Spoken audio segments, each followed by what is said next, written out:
Ladies and gentlemen, now we move on with our next panel discussion. That's on protecting brand value amid disruptive market dynamics. Joining us, we have our session chair, Mr. Shubhu Sen Gupta, digital marketer and brand consultant. Can we have you, sir, please, on the dais? Mr. Amit Gujral, Chief Marketing Officer, JK Tires. Mr. Ashish Tiwari, Chief Marketing Officer, Home Credit. Ms. Ipshita Chaudhary, Chief Marketing Officer, Valvoline. Ms. Vandana Krishnia, Head of Marketing, ExxonMobil. A big round of applause for our panelists. Gentlemen, can we have you here, please? Good evening, everybody. Well, that's fine. Yeah, whichever way you like. I would request Mr. Sen Gupta to please take over the session. Hello, ladies. Welcome. Hello.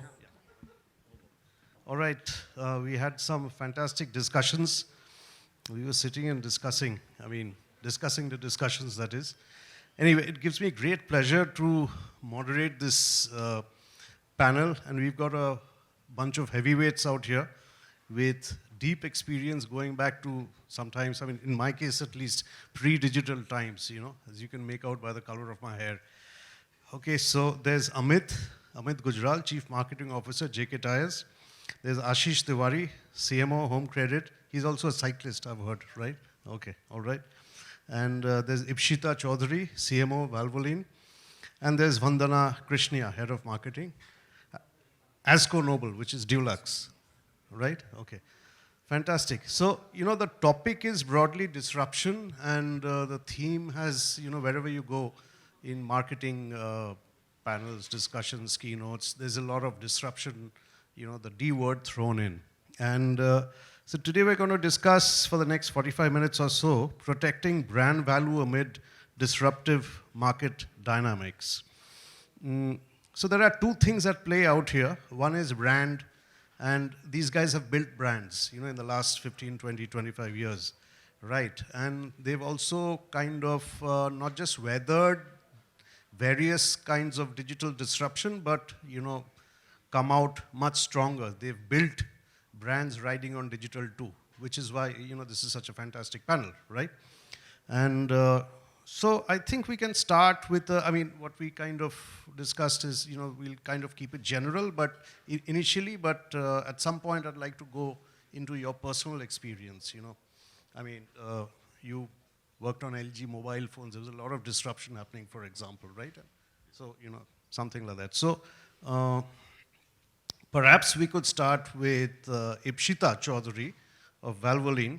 The context here is something we've all just come out of, hopefully, the pandemic. Okay, the pandemic was one of the biggest disruptor in our times, at least, my time.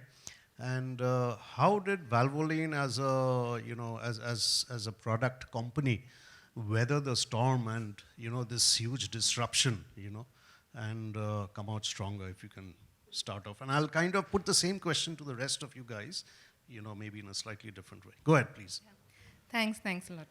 Good evening, everybody. So I think this is one question perhaps all of us have been asked multiple times, and we've all experienced this, right? This was, once in your lifetime kind of an event that happened to all of us, something that we completely did not expect, not as people, as humans first, and secondly, even as organizations. So I think Valvoline is a relatively new brand in India, while it has a very, very old legacy globally. It's a 150-year-old American brand, but in India, we're relatively new, about 25 years. What happened, what struck us in 2020, we all know. I think the first challenge that we had was, were we part of the essential commodity segment or not? Because that one part of the business was functioning, right? Essential services had to be made available to people during lockdown and after that. So we being in the automotive sector and being a lubricant, being an engine oil, keeping the engines of the country moving, vehicles moving, that was one piece that struck us, that can we kind of contribute, can we continue to work with our big influencer community, which is the mechanics. And mechanic workshops played a very, very critical role during that time when everything was shut down. But we had to keep the ambulances running. Vehicles had to run, things had to reach people. So workshops couldn't close. And I think at that point in time, what we did as a brand was we said, okay, let's keep transactions behind. Let's work with how can we help this mechanic community. They still need to go out. They still need to endanger themselves in the middle of COVID, work on vehicles, ensure that ambulances work. What can we do meaningfully to impact their lives so that they keep the wheels of the country running? So I think for us, it was a much larger challenge that was thrown back at us. So we put down our sales and marketing hats, we worked as people, as a community together with our mechanics to ensure that we take care of them in some way or the other, right? So we ensured that all the preventative measures, all the COVID-related, whether it was masks, sanitizers, we distributed over 2 lakh masks into the entire mechanic community through the year. So I think that's where the brand just kind of elevated. We elevated ourselves and said, what can we do to ensure that the country doesn't, get disrupted, and we are able to help keep the engines moving. So I think that was one very critical thing we as a brand did. And that helped us a lot. That got us closer to the influencer that we always worked with. We later realized the kind of dividends we got from them after everything opened up were exponential. So I think a non-transactional approach, working closely with the community that was so critical at that time, helped us later as a brand. Thank you. We were kind of half joking that this is a very balanced panel. You see 2 women and 2 men, unlike a lot of panels where sometimes you see 9 men and 1 woman in the corner, So we've kind of moved forward. So I'll take that liberty and move on to Vandana, who's with Dulux. So how was, and you needn't talk about the pandemic in specific, but how did digital disrupt your business in the last 2 or 3 years? Because you come from a heritage business, it's a global business and so on. What happened? When pandemic struck, I was not with Dulux or ExxonMobil. I used to work with GMR Airports, and so I'm going to take that as an example here. Of course, everything shut down for all of us, and a lot of work was done by every brand for employees, for in nation in general, including airports. We were ferrying a lot of essentials from across the world, etc. What I really want to talk about is the 2 things that we did differently during that period. One, for normal consumers, for normal people, everything was shut. We were shut inside the house. And it was new. As human beings, we are not used to being trapped in a specific space. So as a brand, which is in aviation, which is about travel, creating new memory, it was important that we keep the passengers engaged. So a lot of content about how, and rejogging their old memories, telling them the world will come back to normal was one. But the other aspect that was extremely critical, there was, once this started, there was a lot of relief aircrafts coming in from across globe. And I'm sure all of you have seen and remember, and if you would have traveled at that time or family travel, Delhi airport was a chaos because there would be flights coming in, and the government had put, because they wanted to ensure no infected person comes in, huge new guidelines. They would check everyone, then put them necessarily in quarantine for much time. There would be fights going on at the airport, passengers wanting to go home. We would take almost 8 to 10 hours to clear a flight because the government processes would take that long. But consumer or passengers don't think like that. They tend to attribute it to the brand or to the place or to the service that is supposedly providing you that service. And in this case, it became, the Delhi airport's mismanagement, not so much the government mismanagement that was happening. And we were taken to task. Twitter is very known for brands being taken to task when something goes wrong. And our entire, social media was flooded with complaints all the time. That's when we started thinking, what do we do differently? How do we think differently to help, streamline this entire process? And we realized the only way to do is to use digital, to use technology. We went to government. Of course, there is a lot of government interference, etc. in all of this. Not so much interference, a lot of policy making happens through government. So we went back to the ministry saying that why can't you digitize the entire process, and why can't all the passengers fill in? Because reality is airline and aviation, the amount of information about the passengers that exists. I know Maruti was talking about how they know their passengers, but aviation really knows the passenger. So they know who's going to come, which seat the person's going to be seated in, where they are going to, what their home addresses, etc. are. So to that extent, why can't we use that connectedness that already exists in the system to ensure we take all their RT-PCR certificates, all their exemption requirement on quarantine, etc. beforehand, before they even board the aircraft, so that when they come in, they already are pre-designated to either go to the quarantine facility. They have submitted all documents. The government already has that database that they need for contact tracing. So we went to, you work with the government, so I was talking to you before as well. So ministry said if we go through our system, it will take a long time. Can you guys on behalf of us create that system? So we turned that around in 2 weeks, created Air Suvidha. I'm sure all of you who have traveled in the last 2 years have used that portal. So I told my team, come what may, before 2 weeks we need this up and running, not just the front end, but back end as well, where for all government, because health is state subject, while aviation is actually a central subject. So we needed to have dashboards where the state officials can log in and decide on each case whether an exemption can be given. So we created all of that, and frankly it was a very easy thing where you've already pre-uploaded, everybody has all the database, it's aligned with the airline, airlines ensure only people who've pre-booked everything and shared the information get to board. All passengers have enough time, you reach airport 3 hours before, so it's not like even if you've not done it before, you can't do instantly. So it was just a simple solution that took away the problem, which was making people who have taken already a long flight wait for 10 hours, and suddenly we realized all the passengers were out in 30-35 minutes. In fact, they could shop at duty free and still be out in 30-35 minutes.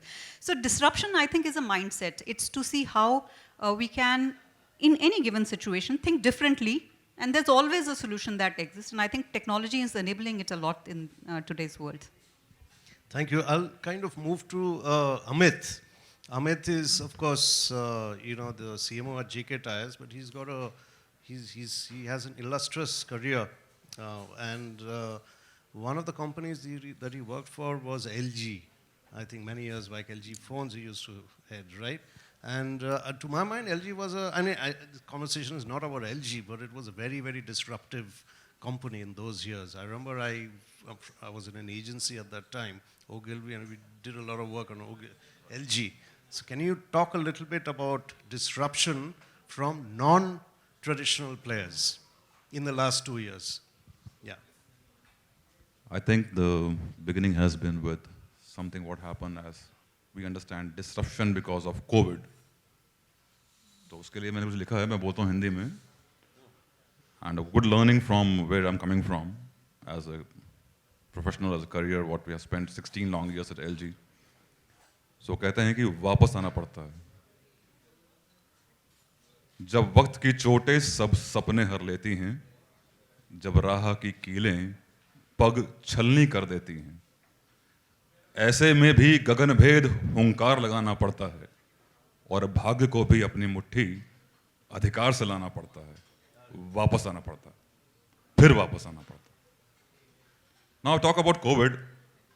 We heard from very, very fortunate, two beautiful ladies on my left and right, and both coming from absolutely categories which are non-involved. So do I. Tire. सब कुछ बंद था, everything was closed, everything was shut, but one thing would never stopped. You continuously got your food supplies, your milk supplies, whatever essentials you needed, you got at your home. How did they travel to you?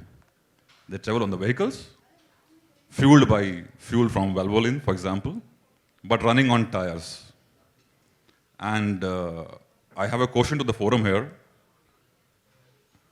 Let's have this dialogue here rather than one-way traffic. How many of you know tire is a complete technology product? Have you ever envisaged a tire is a tech product? हाँ ना बोल दो यार. Never thought so. And a wonderful lady said, yes, ma'am, would you spell out how do you think tire is a tech product? And I'm coming from a background of technology, hardcore technology from LG Electronics, the world of electronics. Everything is tech, and I'm very profoundly saying tire is a tech product. So how do you say so?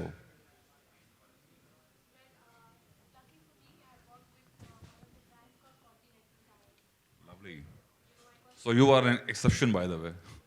I'm looking at everybody as a common consumer here. You don't heat into your tires.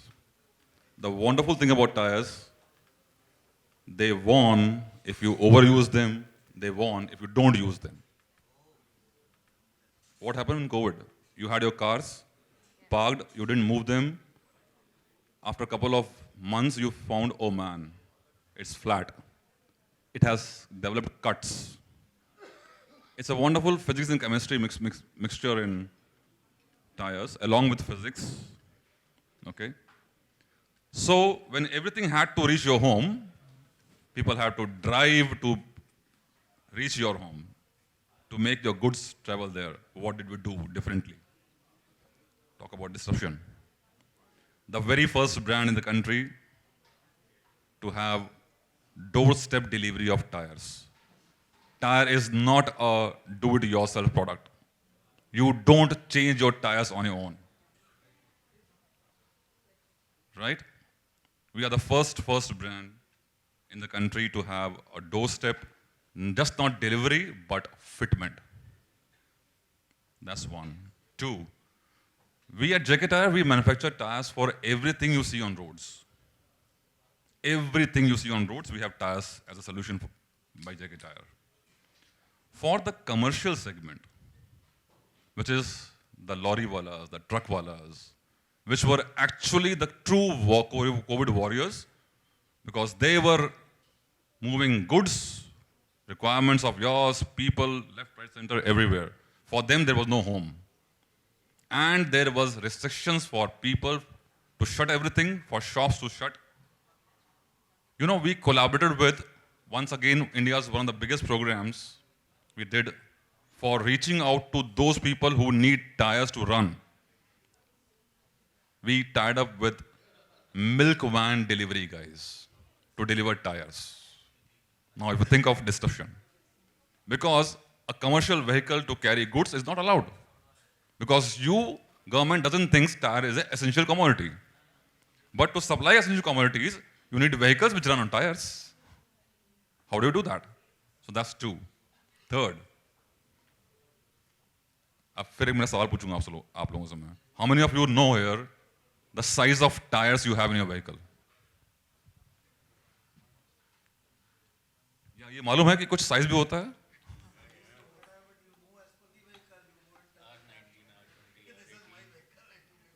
See, now look at the general perception is we celebrate our vehicles. हम गाड़ी लाते हैं, हम जाते हैं मंदिर, मस्जिद पूजा करते हैं उसकी, घर में पार्टी थ्रो करते हैं रात को. बट उसमें टायर कौन सा लगा है हमको पता भी नहीं होता. बट टायर चाहिए सबको. दुकानें बंद हैं.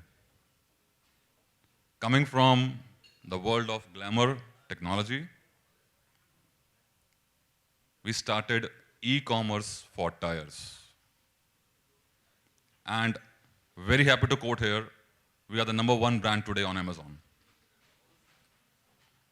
It's again, the phenomena did not stop at, as to why, because people wanted tires. They can't go out to shop tires because all of us were absolutely itching out to go out.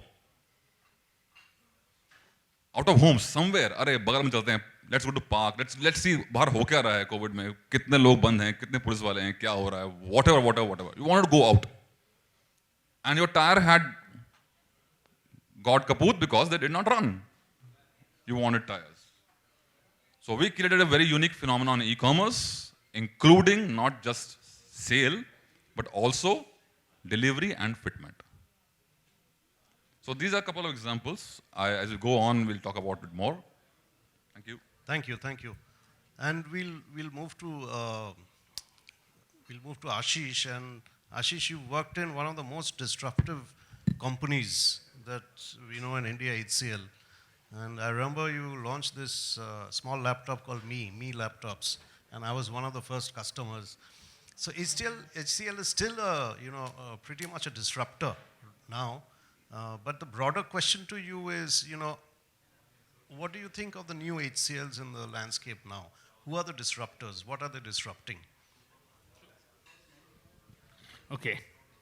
Pretty loaded question, and it's a heavy task to speak after like three of them have spoken.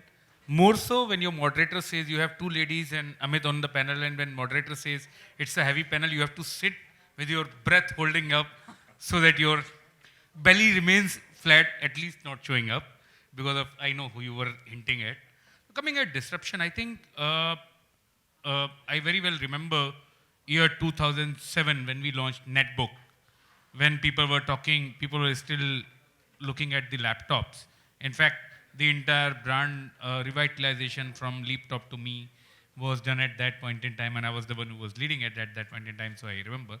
But leaving that, I think there is one thing which I disagree here when we say that COVID is over. I think pandemic just started, okay? The word which we went into in 2020 and the word which has happened in 2022. Those are pre-2020 and post-2020 are not the same word. People have changed, the outlook has changed, the society in general has changed. The customers have changed, their expectations have changed. And the brands which are able to align to those expectations are the brands which are winning. Interestingly, in 2020, when COVID happened, I used to work with a organization with a product category, whereas buyer and seller both detest that the product should be used. Any guesses? Anybody can guess. I used to work, and I'll repeat myself, I used to work with a product category where the person who produces the product and the person who buys the product, both of them pray that they never have to use the product. Because if they use, there is something grossly, there is a problem. COVID testing kits? No, it was not COVID testing. You are not allowed to speak. Anybody? Praveen is not allowed to speak. Praveen, you are singled out. You know that. Mask, no. Yes, it was life insurance.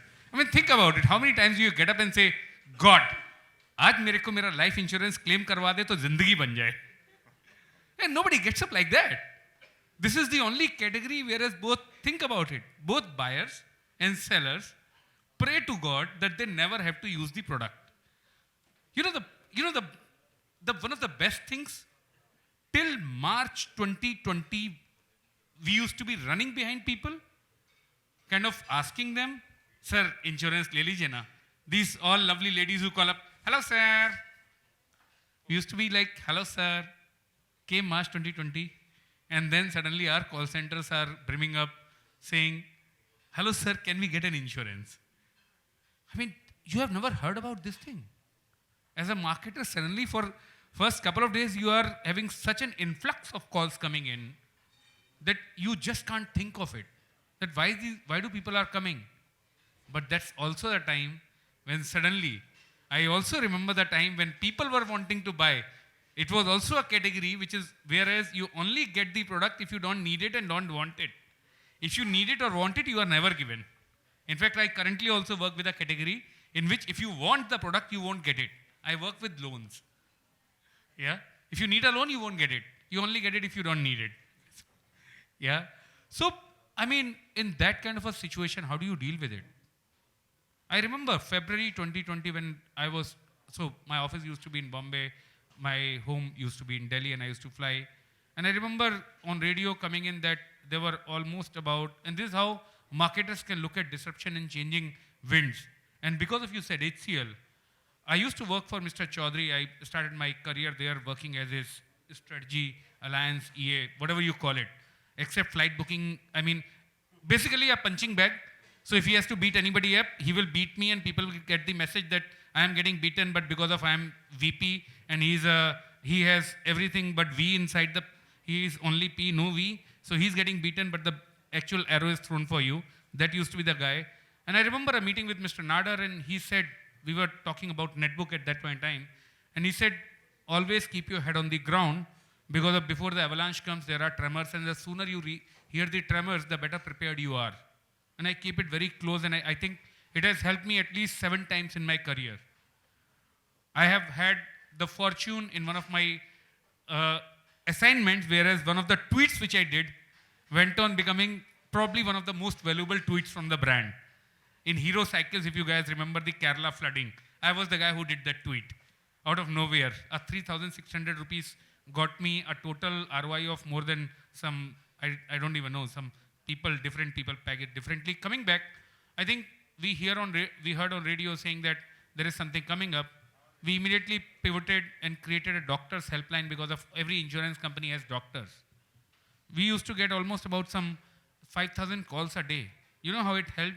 It helped because of these people. When they called up, they gave all their medical history. And when we were doing underwriting, Future Generali was the only company which had the least amount of claims unpaid. And the reason of claims unpaid is because of we were able to underwrite it better, because of all these guys have already called up, given all their history. This is how you can change. Today, I think I process almost about 18,000 loan applications a day. We give out 12,000 loans. Mind you, these are not 24 hours. The business hours are only between like some 6 p.m. to 10, 8, 9 p.m. And anybody in mobile knows that these loans are given basis your PAN card and your mobile number. And your PAN card, mobile number and Aadhaar card. No documentation. Completely unprocessed. Again, supported by technology. Till about a year back, the company was not able to process more than 4,000. It's only about technology, how you use it. And one line which I have again learned early in my career, never look at technology from an IT person's point of view, never look at customer from a marketer's point of view. Both of them are there to say how something cannot happen. Thank you. I mean, that's fantastic, and leads us to the second question, or the third question, I can't remember, that I wanted to ask. You know, you guys have all grown up and mastered the traditional marketing funnel, right? Awareness and engagement and, you know, so on and so on, sales, loyalty, etc. Can you give us some instances where this funnel has been, you know, completely disrupted by technology? You can call it digital or anything else, custom, anything you want. But in the last 5 years or so, can you give some examples where this traditional marketing funnel has been completely disrupted? Can we start with Ipshita, perhaps? Yeah, sure. I think, and I think in the previous panel, and I was listening to Anita when she was talking about that, you know, a lot of these words are, you know, abused by marketers. Now, digital is such a massive thing. I mean, what is digital? I mean, the SAP in my organization, which furnishes my salary paper, is also digital, right? So everything is digital. So how do we use it and what do we want to do with it, I think is the most important thing. I think funnels don't exist, if you ask me honestly today. And talking about now, been in this industry for more than 2 decades, I think those funnels are absolutely redundant.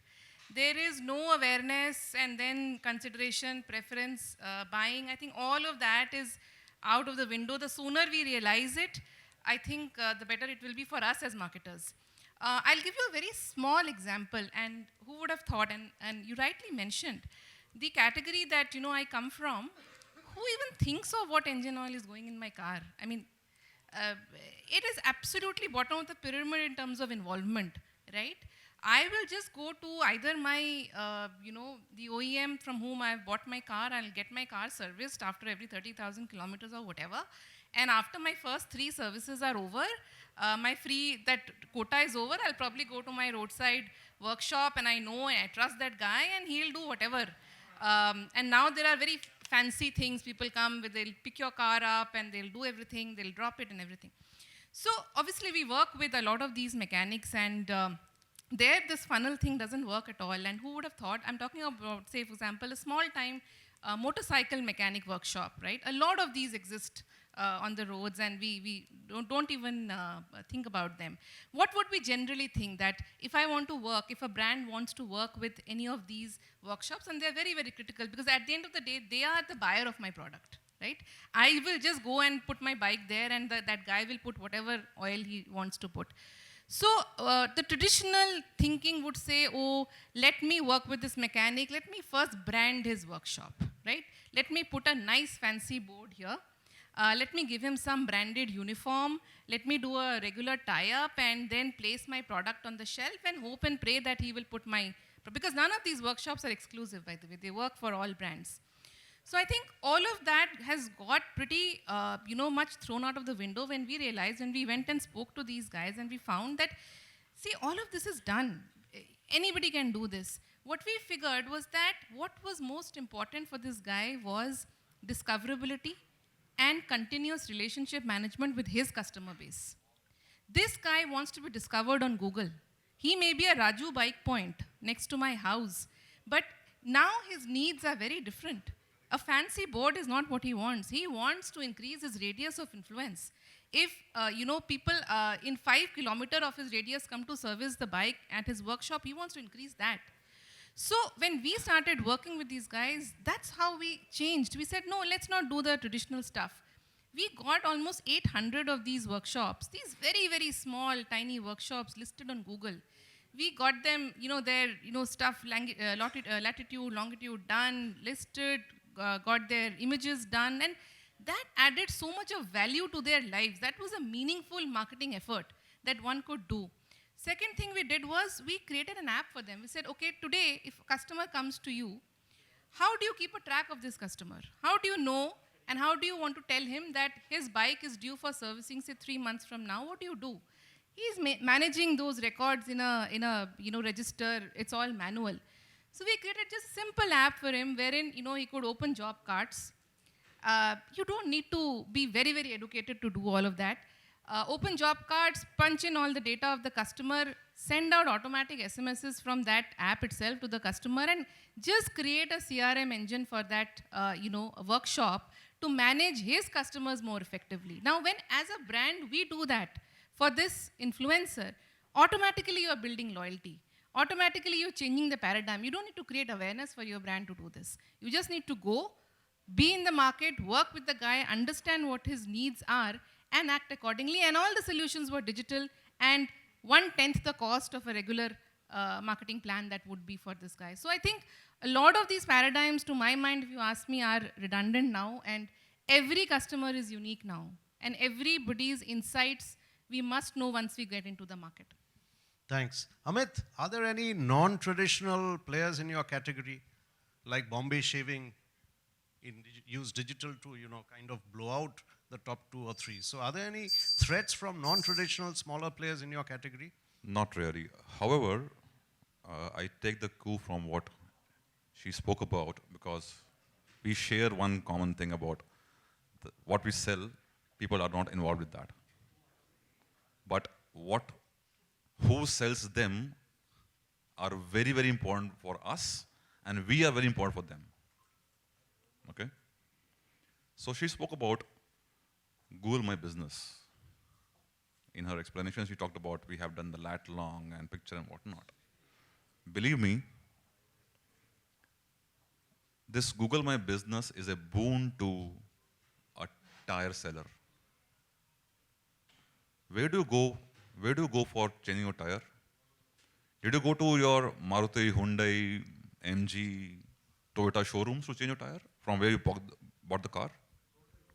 You look into nearby tire wala.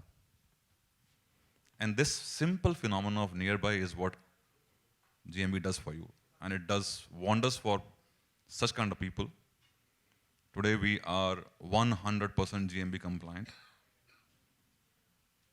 People are so happy about it, and to tell you very, very honestly, with a very, very rigorous involvement of the guy's education on GMB, the guy who sells tires, and once he has started taking interest, touch wood, he has multiplied his business multiple times.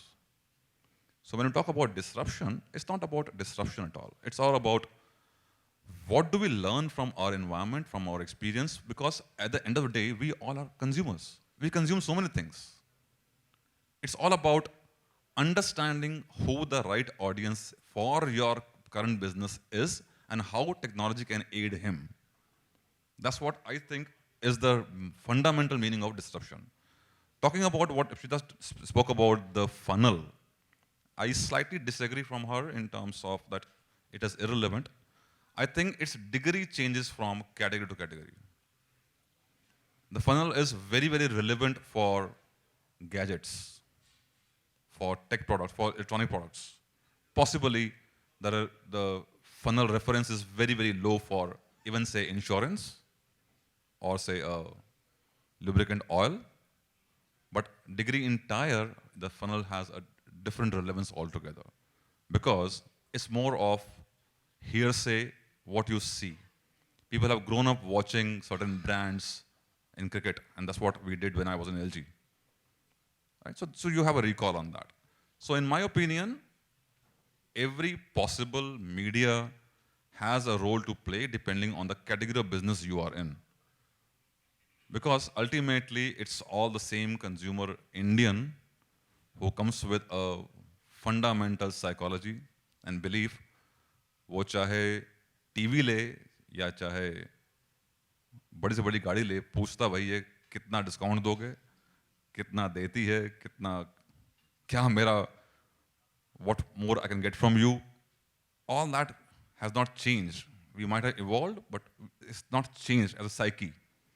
So I think there is a relevance and disruption in my belief is all about what newness you can bring in. For example, whatever we buy, the after-sales service is very critical. Most of the things, consumables, what you buy, for example, all electronic products, all your automobiles, service post-sale is very, very critical element for all of us.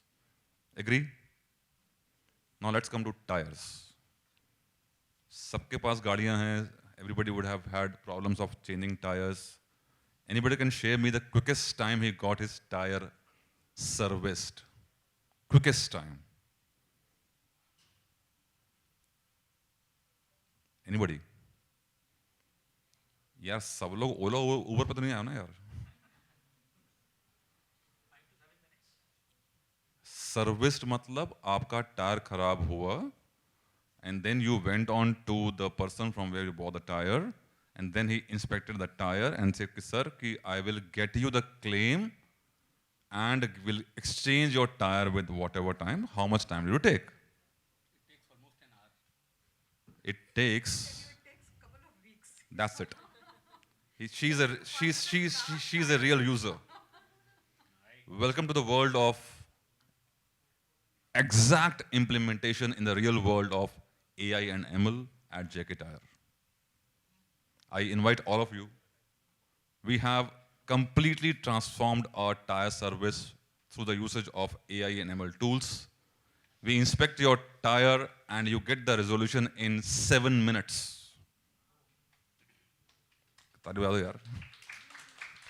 Okay, we'll kind of, I'm being asked to kind of wrap it up, but I have to ask Ashish, similar question, which is, how do, when it comes to consumers in your line of business, home trade, okay, are there any disruptive ways you're kind of figuring out new cohorts, new audiences of consumers? So very, very quick answer.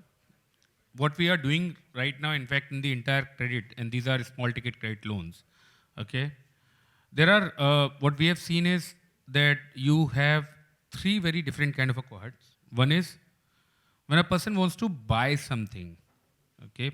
He doesn't need money himself. He needs the enablement, or we call it a credit line.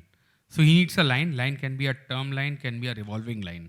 A term line is like, and for all the credit card users, yes, there are users outside our world, whereas the life is not so simple. They want $2,000, $5,000, okay? And trust you me, getting $2,000 when you need it is not easy. When you need to go to a doctor to get a medical test done for which you need money. So those are the credit lines, whereas what we have done is using external data and using data science and all this zing bang, which IT says can't be done, marketer says doesn't need, okay, we somewhere meet the midway and kind of enable them. Almost like we do some 12,000 of these transactions on a daily basis, whereas we get almost 15,000 or 18,000 people applying and 12,000 getting approved and money getting disbursed either to the vendor. So it does not go. Line is basically when you disburse it to vendor. So you go to a doctor for a checkup, we underwrite that case and the doctor gets the money within like next 5 minutes of your application to closure. That's one card which we have seen and technology has enabled us to do that. Second is P2P lending. So whereas again, it's about that I have a credit line, I want to enable my friend or somebody else. That's second. Third is cash in the bank. Again, you can have, which is again nothing but a simpler way of credit card onto something called as a new product which is called as Flexi, which has been made available. So basically you have a OD limit. You withdraw, you pay MOD, which is minimum amount due, and you can pay bullet payment whenever you want. These are some of the use cases which I think technology has enabled us to realize in this period of time, I think. Yeah. Thanks, fantastic. So, a question that I was very keen to ask Ipshita. Ipshita is a great champion of inclusion from what I've read on your LinkedIn profile. Tell us a little bit about what inclusion is, very quickly. Someone's hitting a buzzer. Yeah. How is inclusion a disruptor, is my question to you. Yeah, I think, see, there are various ways one can define inclusion, but honestly, inclusion to me, in my experience, is all about inclusion of thought. We can talk about many things. We can talk about opportunity, gender, this, that, but I think at the end of the day, how inclusive we are in accepting new ideas, new thoughts, something that is contrary to our beliefs. And trust me, it's much harder than being said. Because in a boardroom, when you're sitting with the senior management and when there is one chain of thought, how inclusive we are if there is an alternate point of view on the table. I think that's what, to me, is a measure, is a benchmark. And it clearly is a disruptor.